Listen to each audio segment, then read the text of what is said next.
ಜನನಿ ಜನ್ಮ ಸೌಖ್ಯಾನಾಂ ವರ್ಧದಿ ಕುಲ ಸಂಪದ ಪದವಿ ಪೂರ್ವ ಪುಣ್ಯಾನಾಂ ಲಿಖ್ಯತೆ ಜನ್ಮ ಪತ್ರಿಕಾ. ಪ್ರತಿಯೊಬ್ಬ ಮನುಷ್ಯನಿಗೂ ಗ್ರಹಚಾರ ಅಂತಕ್ಕಂಥದ್ದಿದೆ. ಈ ಗ್ರಹಚಾರಕ್ಕೆ ಅನುಗುಣವಾಗಿ ಅವರವರ ಜೀವನಗಳು ಅಂತಕ್ಕಂಥದ್ದು ನಡೆಯುತ್ತೆ. ಅದಕ್ಕೆ ಹೇಳುವುದು, ನಮ್ಮ ಭವಿಷ್ಯದ ಉತ್ತರದಲ್ಲಿ ಪ್ರತಿ ಬಾರಿ ಕೂಡ ನಾನು ಹೇಳ್ತಾ ಇರ್ತೇನೆ, ಗ್ರಹಚಾರ ಯಾರ ತಾತನ ಮನೆಯ ಗಂಟಲ್ಲ. ಗ್ರಹಚಾರ ಹೇಳಿದಾಗೆ ನಾವು ಕೇಳಬೇಕು.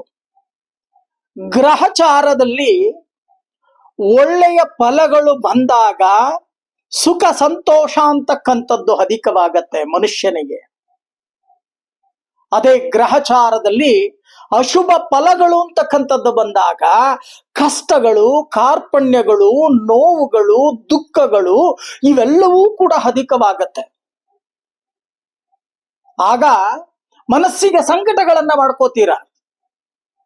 ಅದಕ್ಕೆ ಹೇಳುವುದು, ಗ್ರಹಚಾರ ಅಂತಕ್ಕಂಥದ್ದಿದೆಯಲ್ಲ, ಆ ಭಗವದಾಜ್ಞೇಯ ಅವನ ಆಜ್ಞೆಯಂತೆ ಗ್ರಹಚಾರ ಅಂತಕ್ಕಂಥದ್ದು ನಡೆಯುತ್ತೆ. ಆ ಗ್ರಹಚಾರಕ್ಕೆ ಅನುಗುಣವಾಗಿ ನಿಮ್ಮೆಲ್ಲರ ಜೀವನ ಅಂತಕ್ಕಂಥದ್ದು ನಡೆಯುತ್ತೆ. ಇದು ಸತ್ಯವಾಗಿರ್ತಕ್ಕಂಥ ಒಂದು ಮಾತು. ಹಾಗೆ ಈ ಜುಲೈ ತಿಂಗಳಲ್ಲಿ 12 ರಾಶಿ 12 ರಾಶಿಗಳ ಫಲಾಫಲಗಳನ್ನ ನಾವು ನೋಡೋಣ. ಇನ್ನು ಮಕರ ರಾಶಿ, ಈ ಮಕರ ರಾಶಿಯವರಿಗೆ ಇಷ್ಟು ದಿನ ಬಹಳಷ್ಟು ಕಷ್ಟ, ಏಳರಾಟ ಶನಿ, ನಾನಾ ರೀತಿಯ ತೊಂದರೆ, ಸಾಲ, ಅವಮಾನ, ಅಪಮಾನ ಇವೆಲ್ಲವನ್ನೂ ಕೂಡ ಅನುಭವಿಸ್ಕೊಂಡು ಬಂದ್ಬಿಟ್ರಿ. ಆದ್ರೆ ಈಗ 3ನೇ ಮನೆಗೆ ಶನಿ ಬಂದಿದ್ದಾನೆ. ಆದರೆ ಗುರು ಬಲ ಅಂತಕ್ಕಂಥದ್ದಿಲ್ಲ. 6ನೇ ಮನೆಯಲ್ಲಿ ಗುರು ಅಂತಕ್ಕಂಥವರು ಕೂತ್ಕೊಂಡಿದ್ದಾರೆ. ಚೆನ್ನಾಗಿ ಅರ್ಥ ಮಾಡ್ಕೊಳ್ಳಿ. ಧನಭಾವದಲ್ಲಿ ರಾಹು ಅಂತಕ್ಕಂಥವರು ಇನ್ನೇನು ಬರುತ್ತೆ, ಆ ಹಣ ಬರುತ್ತೆ ಅಂತ ಕಾಯ್ಕೊಂಡಿರ್ತೀರ. ಆದ್ರೆ ಬರೋದು ನಿಧಾನಗತಿಯಾಗತ್ತೆ. ಯಾಕೆಂದ್ರೆ ರಾಹು ಧನಭಾವದಲ್ಲಿ ಕೂತ್ಕೊಂಡಿದ್ದಾನೆ, ಕುಂಭದಲ್ಲಿ.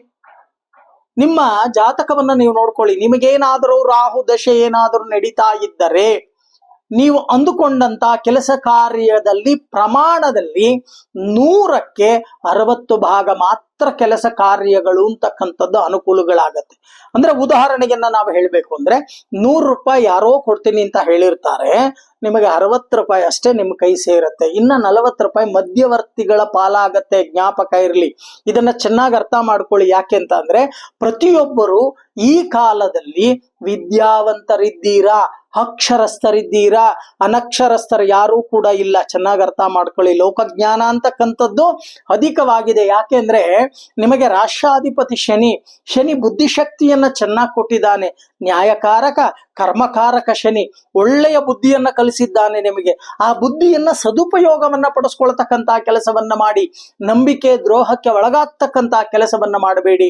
ಬರ್ತಕ್ಕಂತ ಹಣ ಸಂಪೂರ್ಣ ನಿಮ್ ಕೈ ಸೇರಬೇಕು ಅಂದ್ರೆ ನೀವೇನು ಮಾಡಬೇಕು, ಬರ್ತಕ್ಕಂತ ಫಲಾಫಲಗಳು ನಿಮಗೇನು ಬರಬೇಕು ಅಂದ್ರೆ ಏನ್ ಮಾಡಬೇಕು ಅನ್ನೋದ್ರ ಬಗ್ಗೆ ಕೂತು ಯೋಚನೆಯನ್ನ ಮಾಡಿ.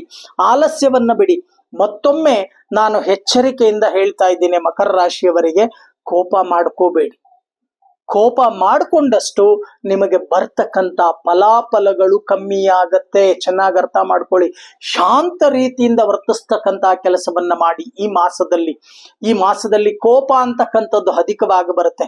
ಕೋಪ ನಾನಾ ರೀತಿಯ ಸಮಸ್ಯೆಗಳನ್ನು ಉತ್ಪತ್ತಿಯನ್ನ ಮಾಡುತ್ತೆ. ಅದಕ್ಕೋಸ್ಕರನೇ ಕೋಪ ಕಂಟ್ರೋಲ್ ಮಾಡಿಕೊಂಡು ಪ್ರತಿಯೊಬ್ಬರ ಬಳಿ ನಗುತ್ತ ಮಾತಾಡ್ತಕ್ಕಂತಹ ಕೆಲಸವನ್ನ ಮಾಡಿ. ಆಗ ನಿಮಗೆ ಅನುಕೂಲಗಳು ಈ ಒಂದು ಮಾಸದಲ್ಲಿ ಸಂಪೂರ್ಣವಾಗಿ ಪ್ರಾಪ್ತಿಯಾಗತ್ತೆ. ಈ ಮಾಸದಲ್ಲಿ ನೀವು ಮಾಡಬೇಕಾಗಿರ್ತಕ್ಕಂಥ ಒಂದು ಪರಿಹಾರ, ಮೊದಲು ಮಹಾಲಕ್ಷ್ಮಿ ಅಮ್ಮನವರ ಮಂತ್ರ ಯಾವುದು, ಗಾಯತ್ರಿ ಮಂತ್ರ ಇರಬಹುದು, ಮಹಾಲಕ್ಷ್ಮಿ ಅಮ್ಮನವರ ಅಷ್ಟಲಕ್ಷ್ಮಿಯ ಸ್ತೋತ್ರ ಇರಬಹುದು, ಅಥವಾ ಮಹಾಲಕ್ಷ್ಮಿಯ ಸ್ತೋತ್ರ ಇರಬಹುದು. ಮನಸ್ಸಿನಲ್ಲಿ ಪಾರಾಯಣವನ್ನ ಮಾಡಿಕೊಳ್ತಕ್ಕಂತ ಕೆಲಸವನ್ನ ಮಾಡಿ. ಸಾಧ್ಯವಾದರೆ ಪ್ರತಿ ಶುಕ್ರವಾರ ಅಮ್ಮನವರ ದೇವಾಲಯಕ್ಕೆ ಹೋಗಿ ಒಂದು ಕಮಲ ಪುಷ್ಪವನ್ನ ಇಟ್ಟು ದೀರ್ಘದಾಂಡ ನಮಸ್ಕಾರವನ್ನ ಮಾಡ್ತಾ ಬನ್ನಿ.